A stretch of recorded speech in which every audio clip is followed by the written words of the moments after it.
Good morning you all. आज हम लोग डिस्कस करते हैं कि how 1/3 members of Rajya Sabha retire every after 2 years interval. That means आप लोग को ये पता है कि एवरी 2 years के इंटरवल में राज्यसभा का 1/3 मेंबर रिटायर होते हैं। 1/3 कहने का मतलब जैसे कि 1952 में जब राज्यसभा का सेटअप हुआ तो उस समय राज्यसभा में टोटल मेंबर 216 थे। 216, 204 इलेक्टेड प्लस 12 नॉमिनेटेड, तो टोटल 216 राज्यसभा मेंबर थे। तो यहाँ पर 1/3 मेंबर रिटायर कहने का मतलब 216 divided by 3। 216 divided by 3 that means approx 72 members आके यहाँ रिटायर होना है एवरी 2 years के इंटरवल में। और हम लोग को ये भी पता है कि राज्यसभा का जो टेन्योर जो होता है, राज्यसभा एमपी का जो टेन्योर होता है ये 6 year का होती है। तो अब यहाँ पर आप लोगों को कन्फ्यूजन ये हो सकता है कि 1952 में 216 राज्यसभा मेंबर्स थे और राज्यसभा मेंबर्स 1952 में 216 राज्यसभा मेंबर्स थे, तो इसका जो टेन्यूर जो होगा 6 year का होगा। तो 216 राज्यसभा एमपी ही आपका 6 years इसमें ऐड कीजिए। 1952, 1958 में ये रिटायर होना चाहिए सबका सब। दैट मीन्स 6 year टेन्यूर है। तो राज्यसभा सेटअप हुआ 1952 में और उस समय थे 216 मेंबर, तो 6 year का टेन्योर है। तो 1958 में ये सभी मेंबर रिटायर होना चाहिए एक साथ, और फिर 1958 में फिर न्यू 216 राज्यसभा एमपी को आना चाहिए। तो ऐसा होना चाहिए। तो यहाँ 1/3 वाला कंसेप्ट आएगा ही नहीं। एक साथ आपका टोटल न्यू मेंबर आएंगे 216, फिर एक साथ ये लोग रिटायर होगा, फिर एक साथ न्यू मेंबर आएंगे, यही चलता रहता जैसा लोकसभा का होता है।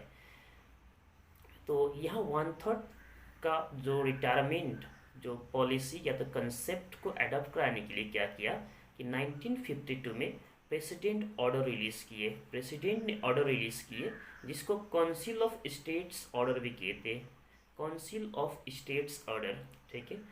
और इस ऑर्डर के अकॉर्डिंग जो 216 जो राज्यसभा एमपी है इसको 3 कैटेगरी में बांटा गया। First category, second category, third category.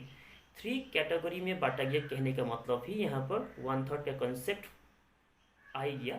अब यहाँ पर आपका जो 3 कैटेगरी में बांटा गया, तो इसमें से जो 1/3 मेंबर्स हुए, ठीक है, 1/3 ऑफ 216 दैट मीन्स अप्रोक्स हो गया आपका 72। ओके, ये अप्रोक्स 72 मेंबर जो है यहाँ पर आपको रिटायर होना है 1954 में। दैट मीन्स यहाँ पर आपको समझना है कि 1952 में ही उसका जो टेन्योर स्टार्ट हुआ था। तो एक्चुअली होना चाहिए था इनको 1958 तक, किंतु इनको आपका that means category first category का जितना भी एमपी से इन लोगों को रिटायरमेंट दिया गया 1954 में। दैट मीन्स इसका टेन्योर एक्चुअली 6 years नहीं रहा, 2 years ही रहा, ठीक है। और इसी तरह से 216 का और 1/3 मेंबर को 1956 में रिटायरमेंट दिया गया। दैट मीन्स इसका टेन्योर रहा 4 years।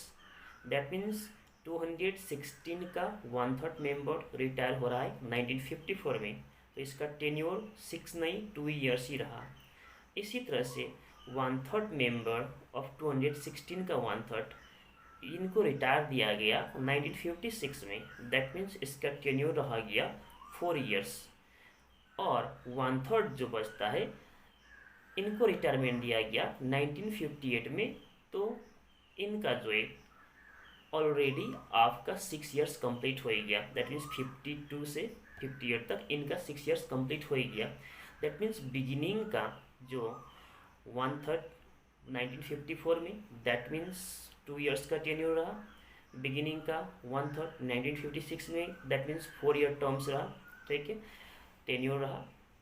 तो अब यहाँ पर अब 1954 में जो रिटायर हुआ उनका जगह 1/3 मेंबर जो रिटायर हुआ उनका जगह फिर आपका 1/3 वहाँ पर न्यू राज्यसभा एमपी आए, वो लोग का टेन्योर फिर 6 ईयर्स ही रखा गया।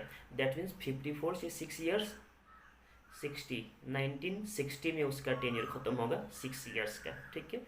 अब इसी तरह से 1956 में जिनका टेन्योर खत्म कर दिया गया था, तो इनका भी अब जगह जो न्यू आएगा एमपी, न्यू 1/3 एमपी आएगा, उसका भी 6 ईयर्स ही रहेगा। दैट मीन्स 1956 से 6 ईयर 1962 तक रहेगा। और इसी तरह से 1958 में यहाँ पर इन लोगों का जो टेन्योर था 1952 का ही जो थर्ड कैटेगरी था जिनका टेन्योर खत्म हो रहा था 1958 में, तो 1958 में फिर जो न्यू अपॉइंट हुआ इन लोगों का टेन्योर रहेगा 64 तक। दैट मीन्स इस तरह से करके ये मेंटेन हो गया, ठीक है। दैट मीन्स यहाँ पर फिर से सुनिए कि 1952 में जो आपका न्यू एमपीज वगैरह थे 1952 में जब राज्यसभा का सेटअप हुआ तो उसका 1/3 1954 में ही रिटायर हुआ 2 ईयर्स में। और इनका जगह जो न्यू एमपीज आए उनका टेन्योर 6 ईयर्स ही रखा गया। दैट मीन्स 54 में 6 ऐड करेंगे 58 60 1960 में इनका टेन्योर ख़त्म होगा। और फिर 1956 में जिनका टेन्योर ख़त्म किया गया इनका जगह जो न्यू आएगा तो फिर वो भी 6 ईयर्स रहेंगे, तो 62 में वो लोग रिटायर होंगे। और इसी तरह से 1952 में थर्ड कैटेगरी को यहाँ पर 1958 में रिटायर दिया गया, तो ये लोग का 6 ईयर्स रहा ही ऑलरेडी, ठीक है। और फिर 58 में जो रिटायर हो उनका जगह फिर जो न्यू आए उन लोगों का टेन्योर फिर 6 ईयर्स ही होता है। तो इस तरह से ये 64 में, दैट मीन्स इस तरह से अब ऑटोमेटिकली ये 1/3 का कंसेप्ट मेंटेन हो गया। बिगिनिंग में हम लोगों ने 2 ईयर्स एंड 4 ईयर्स में 1/3 प्लस 1/3 को रिटायर दे करके, ठीक है।